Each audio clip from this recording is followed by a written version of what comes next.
नमस्कार।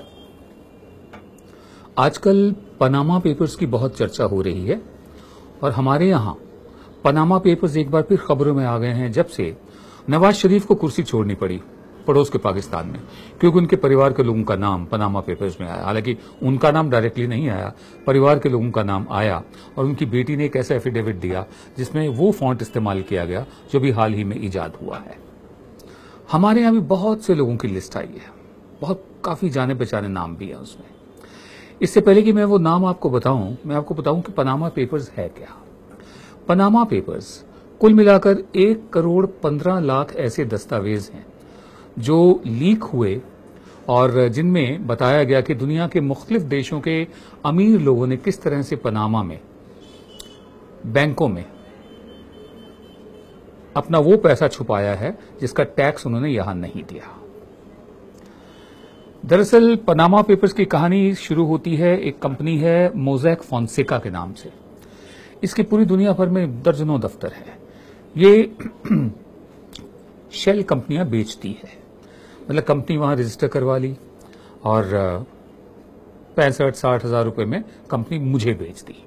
अब जो मेरा पैसा है, ठीक है, मैं टैक्स नहीं देना चाहता, तो मैंने वो कंपनी में जमा कराया, कंपनी में लगाया, कंपनी ने वहां ट्रांसफर कर दिया पनामा में। तो बिना टैक्स दिए मेरा पैसा बाहर चला गया।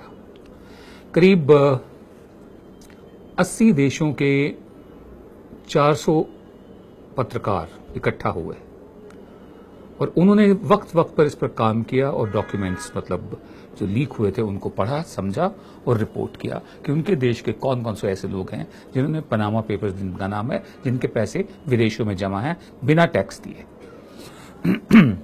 हमारे यहां से जो पहले तो जर्मन अखबार को सबसे पहले दिए गए, फिर बीबीसी, उसके जर्नलिस्ट शामिल हुए, गार्जियन के जर्नलिस्ट शामिल हुए, फॉल्टर के जर्नलिस्ट शामिल हुए, हमारे यहां से इंडियन एक्सप्रेस के जर्नलिस्ट शामिल हुए इस पूरी इन्वेस्टिगेशन में। और जो नाम सामने आए हैं वो काफी चौंकाने वाले भी हैं।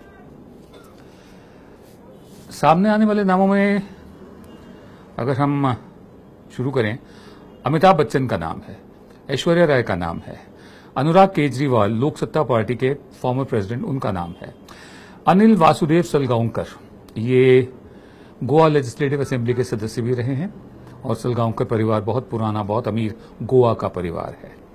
शिशिर बजोरिया एसके बजोरिया ग्रुप के हैं, इनकी स्टील रिफ्रैक्टरी यूनिट्स हैं। मोहनलाल लोहिया, इंडोरामा कॉरपोरेशन, विनोद अडानी, गौतम अडानी के बड़े भाई, रतन चड्डा, डच बिजनेसमैन हैं लेकिन हिंदुस्तानी हैं, मैक्स क्लोथिंग के मालिक हैं ये। Abdul Rashid Mir, Indian founder and CEO of cottage industries exposition limited CIE, and Tabassum Mir. फिर आदा साहब Garware family, pioneering industries from Maharashtra. Omkar Kanwar, Indian chairman of and MD of Apollo Tyres. उसके अलावा Mallika Srinivasan, chairman and CEO of TAFE, tractors and farm equipment limited. और Indira सिवासाइलम। KP Singh, ये DLF बहुत बड़ी company है रियल एस्टेट की, ये उसके मालिक हैं। जावेरी पूनावाला, ये साइरस एस पूनावाला जो सीरम इंस्टीट्यूट ऑफ इंडिया भी है पुणे में और royal western Indian turf club के भी चीफ हैं ये। फिर मोटा पार्टी शिवा रामा वारा प्रसाद, ये भारतीय बिजनेसमैन हैं और chief minister Andhra Pradesh N Chandrababu के बहुत करीबी हैं और उनकी जो कंपनी है चंद्रबाबू नायडू की, हेरिटेज फूड, उसमें डायरेक्टर भी हैं। इकबाल मिर्ची, ये दाऊद इब्राहिम का दायां हाथ माना जाता रहा है।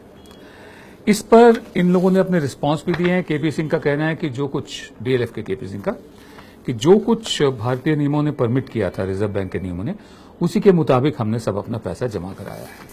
अमिताभ बच्चन का पहले तो रिस्पांस नहीं आया, बाद में ये आया कि कोई गलती हो गई है इन इन्वेस्टिगेटर्स से, इन मीडिया वालों से, क्योंकि जो कंपनियां मेंशन की गई हैं, मैं उनमें कभी डायरेक्टर नहीं रहा, मैंने जितना भी पैसा अपना बाहर जमा कराया है वो कानूनी रूप से कराया है, कानून के मुताबिक कराया है। ऐश्वर्या राय का कहना है कि ये international consortium of investigative journalist क्या है, क्या ये कोई अथॉरिटी है, हम कैसे मान लें कि जो ये डॉक्यूमेंट्स दिखा रहे हैं, दस्तावेज दिखा रहे हैं, ये सच है।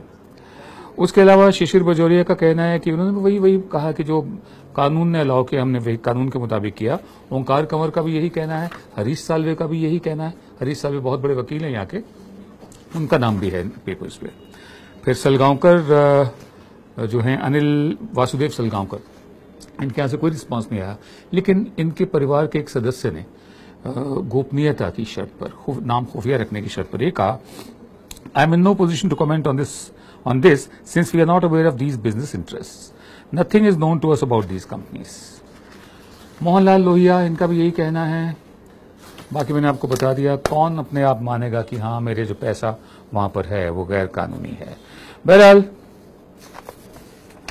प्रधान सेवक नरेंद्र मोदी ने एक इंक्वायरी ऑर्डर करी और फिर भारत सरकार ने यह अनाउंस किया कि एक स्पेशल इन्वेस्टिगेटिंग एजेंसी बनाई जाएगी जिसमें central board of direct taxes और फॉरेन टैक्स और टैक्स रिसर्च डिवीजन के लोग होंगे, फॉरेन इंटेलिजेंस यूनिट के भी लोग होंगे और रिजर्व बैंक ऑफ इंडिया के भी लोग होंगे। उसके बाद हमें नहीं मालूम क्या हुआ, इस पर कोई अपडेट नहीं है। वो एजेंसी बनी नहीं बनी, उसने जांच शुरू की नहीं की, कौन कौन लोग इसके घेरे में आए, एक्शन तो अभी तक किसी पर नहीं लिया गया। जबकि बगल के पाकिस्तान में प्रधानमंत्री को जाना पड़ा, सुप्रीम कोर्ट ने पूरा इन्वेस्टिगेट किया और फैसला दिया, तो नवाज शरीफ को इस्तीफा देना पड़ा। आइसलैंड के प्रधानमंत्री को भी इस्तीफा देना पड़ा क्योंकि लोग सड़कों पर उतर आए। इतने ज्यादा प्रोटेस्ट हुए वहां पर, लोग सड़कों पर उतर आए। हमारे यहां खामोशी है।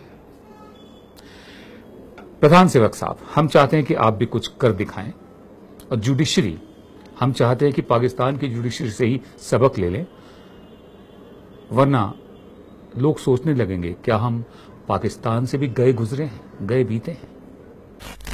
हमने ऐसी स्थिति, ऐसे हालात इस देश में पहले कभी नहीं देखे। जब देखे थे तब इमरजेंसी लगी हुई थी, तब एक ही शख्स के पास पूरी की पूरी ताकत थी, श्रीमती इंदिरा गांधी। आज 3 लोगों के पास ऐसी ताकत है, पूरी ताकत है, सारा देश उनके कब्जे में है। प्रधान सेवक Narendra Modi, part time defence minister, part time finance minister, part time corporate affairs minister Arun Jaitley और भारतीय जनता पार्टी के अध्यक्ष अमित शाह। इन तीनों के पास, जैसे बोलते हैं ना, अनब्राइडल्ड, बेलगाम ताकत है आज के दिन, और इन तीनों की जवाबदेही किसी के प्रति नहीं है। ना ये पार्लियामेंट को जवाब देते हैं, ना ये अपनी पार्टी को जवाब देते हैं, ना ये मीडिया को जवाब देते हैं। इनकी जवाबदेही कहने को जनता के प्रति है, लेकिन जो चेक्स एंड बैलेंसेस होते हैं डेमोक्रेसी में, वो बिल्कुल उनको दरकिनार कर दिया गया है। ये बात ठीक नहीं है। जब तक संस्थान हमारे मजबूत नहीं रहेंगे, ये बात हमें डिक्टेटरशिप की तरफ, तानाशाही की तरफ ले जाती है। अब उन लोगों ने भी जुबान खोलनी शुरू कर दी है जो पहले खौफजदा थे, डरे हुए थे। अब फुसफुसाहट शुरू हो गई है। सोशल मीडिया की बात नहीं कर रहा हूं मैं सड़क की बात कर रहा हूं। मैं बहुत लोगों से मिलता हूं और मैं खुद को मोहल्ले का बंदा मानता हूं, और मैं सड़कों पे घूमता हूं, लोगों से मिलता हूं। अब ये फुसफुसाहट शुरू हो गई है। 1 साल 10 महीने से भी कम का समय रह गया चुनाव में, कुछ भी नहीं हासिल हुआ। जो कुछ किया, पुरानी स्कीमों को नया नाम देकर किया। अब ऐसे ऐसे लोग बोलना शुरू हो गए हैं जो अभी तक खामोश थे। हाल ही में हमारी जो सेना है, उसके तीनों अंगों में, एयरफोर्स, आर्मी और नेवी, इसके 114 रिटायर्ड अफसरों ने प्रधानमंत्री को, प्रधान सेवक को चिट्ठी लिखी है। इसमें इनका कहना है, हम भारतीय सेना के पूर्व सैनिकों का एक समूह है जिन्होंने अपनी पूरी जिंदगी देश की रक्षा में बिताई है। एक समूह के तौर पर हम किसी राजनीतिक दल से नहीं जुड़े हैं। हम सबकी प्रतिबद्धता, कमिटमेंट सिर्फ भारतीय संविधान के प्रति है, कॉन्स्टिट्यूशन के प्रति है। ये चिट्ठी लिखना अफसोसनाक है, लेकिन हिंदुस्तान में हो रही घटनाओं ने हमें देश को बांटने वाली इन कोशिशों पर अपनी मायूसी जाहिर करने पर मजबूर कर दिया। ध्यान से सुनिए, इनका मानना है हिंदुस्तान में वो घटनाएं हो रही हैं जो देश को बांटने की कोशिश है। इनके मुताबिक हम नॉट इन माय नेम अभियान के साथ भी खड़े हैं, जिसने देश के नागरिकों को डर, नफरत और शक भरे वर्तमान माहौल के खिलाफ एक साथ लेकर खड़ा कर दिया। ये जो काउ विजिलेंटिज्म, गौरक्षा के नाम पर पीट पीट कर मारना, इसके खिलाफ एक पूरा आंदोलन भारत में जगह जगह पर चला, अभी भी चल रहा है। Not in my name. तुम खुद को हिंदू धर्म का रक्षक कहते हो और गाय की रक्षा कर रहे हो। मैं मुसलमान नहीं हूं, मैं सिख भी नहीं हूं, मैं क्रिश्चियन भी नहीं हूं, मैं प्रैक्टिसिंग हिंदू हूं या नहीं, लेकिन मैं हिंदुओं की श्रेणी में आऊंगा। मेरे नाम पर ये सब मत करो। not in my name. सशस्त्र बल विविधता में अनेकता का प्रतीक है। हमारे जो आर्म फोर्सेज है, यूनिटी इन डाइवर्सिटी का सिंबल है वो। धर्म, भाषा, जाति, संस्कृति या इस तरह की कोई भिन्नता सशस्त्र बलों की एकजुटता के आड़े नहीं आती। जो हमारी आर्म फोर्सेज है उनको कोई नहीं बांट सकता, ना धर्म बांट सकता है, ना भाषा बांट सकती है, ना जाति, ना ही कल्चर, ना ही संस्कृति। अलग अलग बैकग्राउंड से आने वाले सैनिक देश की सुरक्षा के लिए कंधे से कंधा मिलाकर लड़ते रहे हैं, आज भी लड़ते हैं। अपनी सर्विस के दौरान हमने खुलेपन, न्याय और निष्पक्षता की भावना से ही काम किया है। हमारी विरासत एक रंग बिरंगी चादर जैसी है जिसे हम भारत कहते हैं, और हम अलग अलग रंगों से बुनी इस चादर की विविधता की, डाइवर्सिटी की कदर करते हैं।